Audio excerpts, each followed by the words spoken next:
रोज़े वारन इरशाद फरमायो आहे जेको बि इंसान पंहिंजे मुर्शिद खे पाण जहिड़ो भाए ऐं ईअं सम्झे त मां जहिड़ो आहे अदा इहा ॻाल्हि मुर्शिद हज़रत रोज़े वारे पंहिंजे मुर्शिद लाइ माना मुर्शिदी तरीक़े लाइ फरमायो आहे ऐं पोइ पाण फरमाईंदा त जेको महबूब मदीने वारे खे पाण जहिड़ो सम्झे उहो बि फैज़ खां ठल्लो आहे ठल्लो आहे ठल्लो आहे ठल्लो आहे ठल्लो आहे उन में कुझु बि न आहे छो त मुर्शिद खे पाण जहिड़ो भातई त कुझु न बचियुसि कुझु न मिलियुसि जेको मोहम्मद मुस्तफ़ा के सवा लख नबियुनि जे पगदार खे पाण जहिड़ो सम्झे अदा उहो कीअं फैज़ वारो बणबो अदा असां को देवबंदियुनि वहाबियुनि खे काफ़िर असां बणायो कोन्हे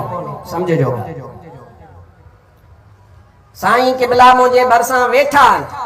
मां वेहारियो कोन्हे साईं अॻे ई वेठा हा हाणे मां चयो त क़िबला साईं तव्हां वेठा आहियो हाणे साईं जन जेकॾहिं मूंसां नाराज़ थिए त मौलवी साहिब तव्हां मूंखे ज़ोरी वेहारियो आहे मां चवंदुसि न क़िबला तव्हां अॻे वेठल आहियो मां इत्तिलाउ पियो कयां त तव्हां वेठा आहियो अब तव्हां बि वेठल आहियो न मुंहिंजे अचण खां अॻे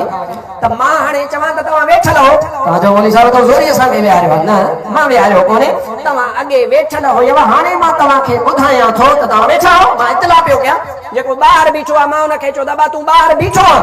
हुन चयो यार मौलवी साहिब तोखे ॿाहिरि कढी छॾियो मां कढियो कोन तूं अॻे ई ॿाहिरि निकितो बीठे मां तोखे इत्तिला कयो त तूं ॿाहिरि आहे असां देवबंदियुनि खे ज़ोरी पाण काफ़िर बणायो कोन्हे असां वहाबियुनि खे काफ़िर पाण बणायो कोन्हे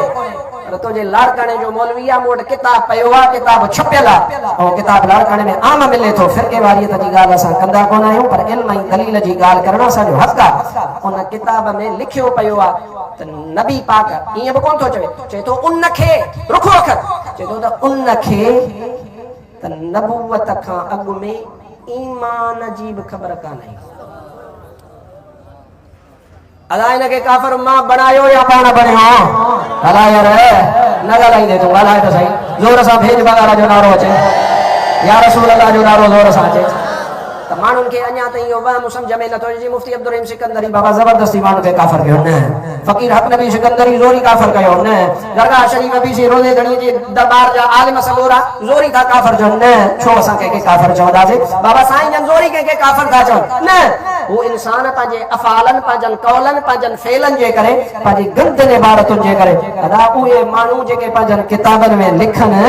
त रसूलुल्लाह जो ख़्याल जेकॾहिं निमाज़ में अची वञे त गॾ ऐं घोड़े जे ख़्याल खां बोड़ो आहे बुछड़ो आहे नबीअ जो ख़्याल जानवर जे ख़्याल खां बुछड़ो आहे अदा ॾे ख़बर मां अहिड़े खे मुस्लमान बि कोन थो मञी सघां छो त अक़ीदो सभ खां पहिरियों आहे असां इन्हनि खे पाण काफ़िर बणायो कोन्हे